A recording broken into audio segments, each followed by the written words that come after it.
los últimos días se ha hablado muchísimo acerca de la inversión anunciada de Tesla en México. Finalmente se establecerá en Nuevo León. Por cierto, el presidente Andrés Manuel López Obrador hoy mismo va a ir a esa entidad mexicana y va, según adelantó, pues a emitir algún mensaje respecto a esto que es muy importante, de hecho, para todo México. Pero también le tengo que decir, híjole, es que en redes sociales de repente se dicen muchas burradas respecto a cómo se dan todos estos procesos para una inversión de esta magnitud, quiénes participan, cómo se pueden dar opciones a los grandes corporativos para atraer esas inversiones, para generar esos beneficios que redunden en todos, etcétera, etcétera. Entonces, como es nuestro compromiso, pues vamos a hablar de este tema, pero con un experto, con alguien que sepa perfectamente cómo funcionan estas cosas, que nos los pueda poner en su correcta perspectiva, y es por ello que me da muchísimo gusto tener la oportunidad de platicar unos minutos con el economista y politólogo Mario Campa, quien ya nos acompaña a través de la vía telefónica. Mario, ¿cómo estás? Muy buenos días. Hola, ¿qué tal? Muy buenos días, los saludo con gusto. Oye, Mario, platícanos y te voy a pedir, ahora sí que nos vayamos al principio. ¿Por qué es importante una inversión como la que se está anunciando de Tesla en México? ¿Y cuáles serían los principales elementos a destacar de algo de esta naturaleza? Bueno, primeramente la inversión de Tesla refleja confianza en el país, en su estabilidad macroeconómica, en sus finanzas públicas, en su agregado de políticas económicas principalmente, en la atracción de inversiones. Hay que recordar que la inversión extranjera directa, donde entraría esta inversión de Tesla, pues en estos momentos está muy cerca de récords históricos, ha sido continua, sigue fluyendo, y en ese sentido, pues la llegada de Tesla es un voto de confianza primeramente al país, ¿no? Y bueno, es una magnitud muy importante. Estamos hablando de una inversión entre 4.5 y 5 mil millones de dólares en una primera fase, según reportan varios periódicos o fuentes cercanas a la negociación, y que en un segundo momento podría llegar a 10 mil millones de dólares. Se habla, por ejemplo, de unos 5 o 6 mil empleos. Hay que recordar que el solo monto de la inversión genera pues actividad económica por los puestos en la construcción de la planta, pero una vez que se construye la planta, pues son miles de empleos relacionados a lo que es la producción de los vehículos, que se estima podría llegar a 1 millón por año, 1 millón de autos eléctricos, que no es cosa menor, porque México y muchos países pues tenían su producción basada en automóviles de combustión interna. Entonces hay un cambio tecnológico. México también pues producía anualmente entre 3 y 4 millones de vehículos ligeros, y pues con esto estamos hablando de un 25% adicional, ¿no? No es cosa menor, y en ese sentido pues es un empuje, es darle mayor fuelle al sector automotriz, que es fuerte en México. Con esto podríamos incluso superar en manufactura anual de automóviles a países con una tradición automotriz importante como es Alemania, o también como Corea, que ya tiene a sus propias armadoras. Entonces es una noticia en general positiva, con algunas cuestiones que hay que vigilar, por supuesto, ¿no? Me imagino que así debe ser. Y fíjate que esta primera explicación que nos das, Mario, y creo que me gusta mucho el punto de vista que tú nos puedes dar respecto a la pregunta que te voy a plantear, porque no solamente eres economista y eres politólogo, creo que desbanca dos mitos de lo que está sucediendo desde el punto de vista de las políticas públicas en nuestro país. O sea, la primera ya le dijiste, o sea, no creo que haya un corporativo de esta magnitud que diga, yo voy porque es Nuevo León, no porque es México, no, es porque hay confianza en el país. Creo que eso no lo podemos cambiar, y es algo de lo que se ha atacado mucho en las últimas semanas cuando se ha hablado de este tema. Y la segunda, creo que también entonces, y corrígeme si estoy mal, tú eres el experto, Mario, desbancaría todo este asunto de que a las políticas públicas mexicanas de la actual administración no le interesan las energías limpias, las energías sustentables, pues justamente por lo que van a producir, ¿no? Claro, son vehículos eléctricos, ¿no? Y finalmente hay cierto apoyo, acompañamiento. El primer acercamiento seguramente tuvo que haberse producido hace un año, más o menos, en estos procesos. Ahora, es normal en este tipo de inversiones que vaya de la mano de los gobiernos federales para ver, que ellos digan muchas veces cuáles son las posibles opciones para ver dónde se puede ubicar la planta.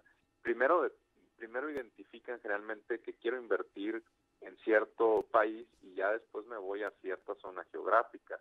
En este caso, Nuevo León tenía una gran ventaja o dos grandes ventajas, que es, por un lado, Monterrey está muy cerca de la planta más grande, que es la de Austin, Texas, y además están los corporativos centrales de Tesla ahí. Y por otro lado, también ya están establecidos en Nuevo León uno o dos proveedores claves de Tesla. Entonces, en ese sentido, pues partía ya con cierta ventaja. Sin embargo, hay otras zonas en México que entraron a la puja, digamos, por atraer la inversión. Y esto es totalmente normal.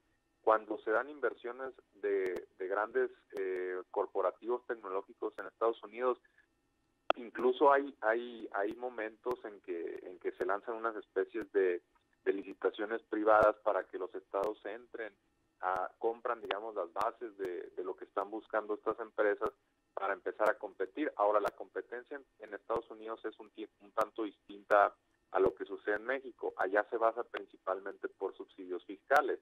Muchas veces les pagan a los corporativos o a las empresas para que se establezcan, obviamente a lo largo del tiempo descontando ciertos impuestos. En México, como bien señaló el presidente en alguna mañanera, pues no estamos en capacidad de competir con montos que son realmente, que superan los miles de millones de dólares. Entonces aquí se compite con mano de obra calificada. Aquí en México hay muchos ingenieros per cápita, por supuesto con la zona geográfica, la cuestión de la geografía, también en la disponibilidad de terrenos es importante. Esta planta se habla de que ocupará el doble de superficie de la de Austin, Texas, ¿no? Y por otro lado, una cuestión importante es que Tesla ya tiene 4 plantas, ¿no? Una en California, una en Austin, Texas, y tiene otra cerca de Berlín, Alemania, y otra en China. Es decir, es su tercera armadora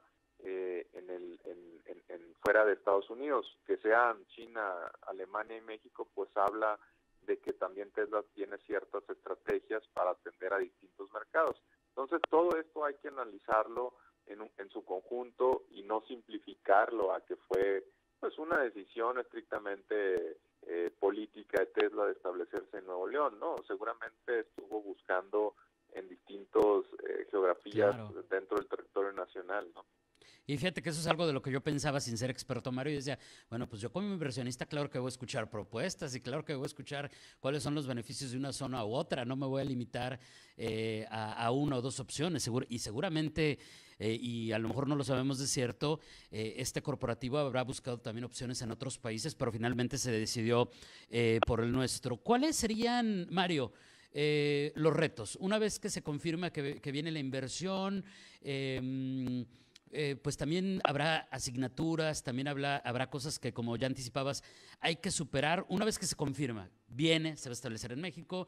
Ahora ya, gracias a tu explicación, entendemos por qué Nuevo León es multifactorial. ¿Qué viene? ¿Cuáles son los retos?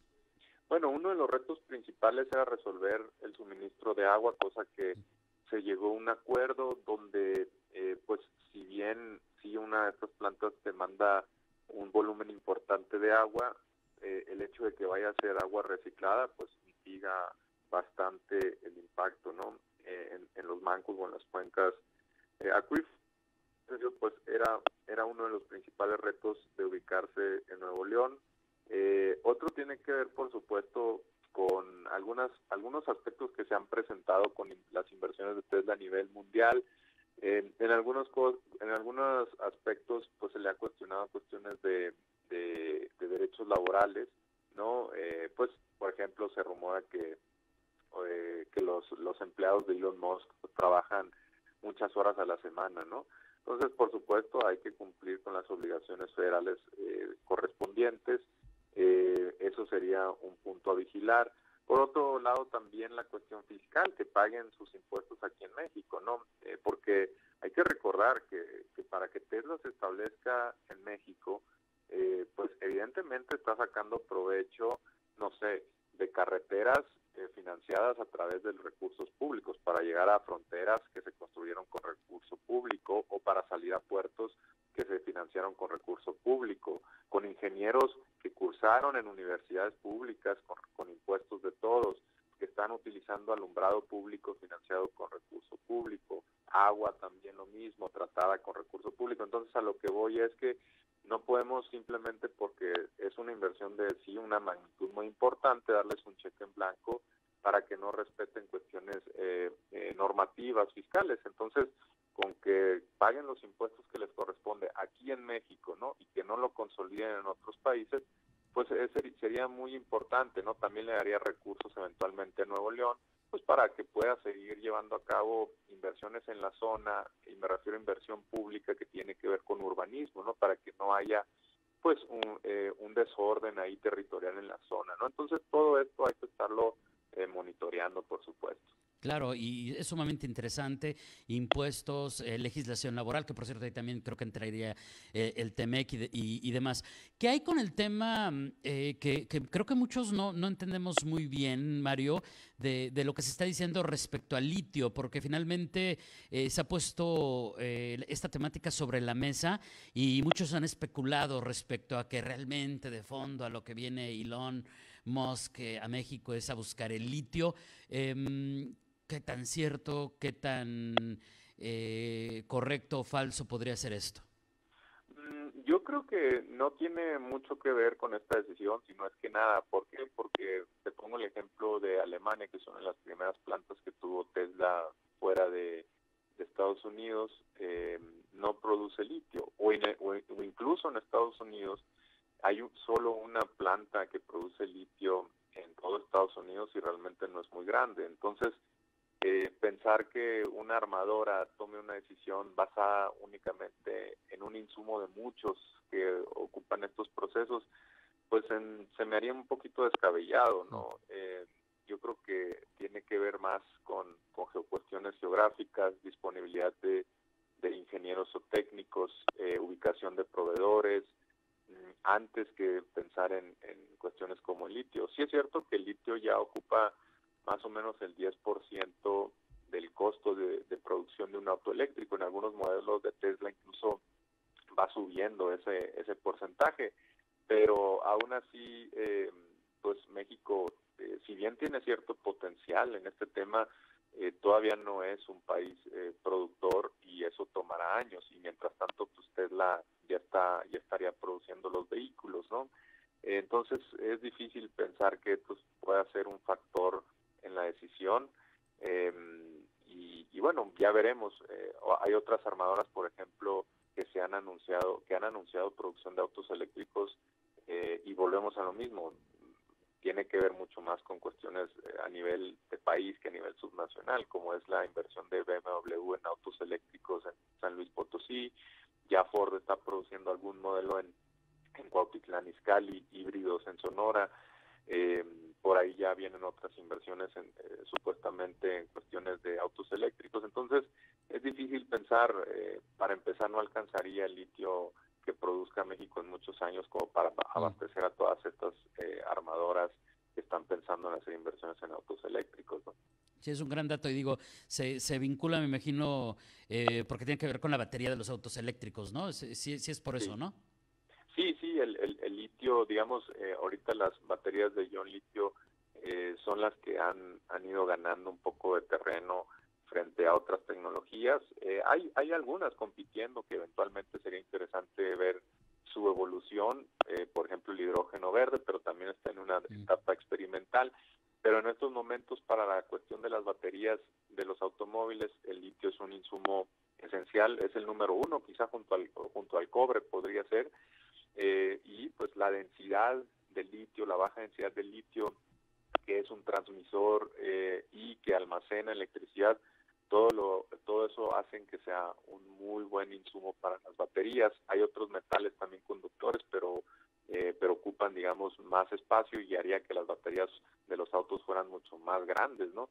Y hay que recordar que Tesla, poniéndolo como ejemplo, tiene como prioridad que las baterías no sean tan grandes y a la vez que sean eficientes, es decir, que alcancen un un mayor número de kilómetros o millas más recorrido con la misma, digamos, densidad. Y eso lo ha ido logrando poco a poco. También los cargadores han ido mejorando en cuanto a reducir los tiempos para llegar a una carga total. Entonces estamos viendo una evolución interesante en el sector y pues qué bueno que México pueda ser parte de esta ola, ¿no? Claro, y por ahí estaba leyendo algo de que la visión a largo plazo son crear baterías de vida indefinida, que eso está increíblemente interesante, aunque ya lo podremos platicar en otra ocasión. Mario, te quiero agradecer enormemente este tiempo. ¿Con qué podríamos cerrar? A manera de conclusión, después de haber entendido todo esto que hoy te agradezco mucho que nos hayas explicado, ¿cuál es el mensaje con el que en este momento, pues yo te diría, los mexicanos nos debemos de quedar luego de estos anuncios? Bueno, quedémonos con que es una inversión que refleja confianza en el país, en su política económica, en su estabilidad macro. Todo ello pues forma parte también de que tenemos una clase de ingenieros que compiten con los mejores del mundo. Hay armadoras que se caracterizan por ser las más productivas en todo el país y que bueno, hay que tener en consideración que cuando llega una inversión extranjera, pues sí, es una fuente de empleos, pero también implica para ellos obligaciones que tienen que ver con temas laborales, ambientales, sociales y fiscales, ¿no? Y todo eso pues tienen que ir cumpliendo con esos compromisos para que realmente genere, pues digamos, derrama social, ¿no? Y que estos beneficios pues lleguen a todos y no se queden únicamente a nivel corporativo, ¿no? Mario, muchísimas gracias, un abrazo a la distancia y excelente fin de semana por lo pronto. Buenos días. Hasta luego, que tengan buen fin de semana, un gusto, hasta luego. Gracias, es Mario Campa, economista y politólogo, poniendo en perspectiva, pues, qué significa esta gran inversión de Tesla en México, los beneficios, pero también los retos, sin duda, interesantísimos.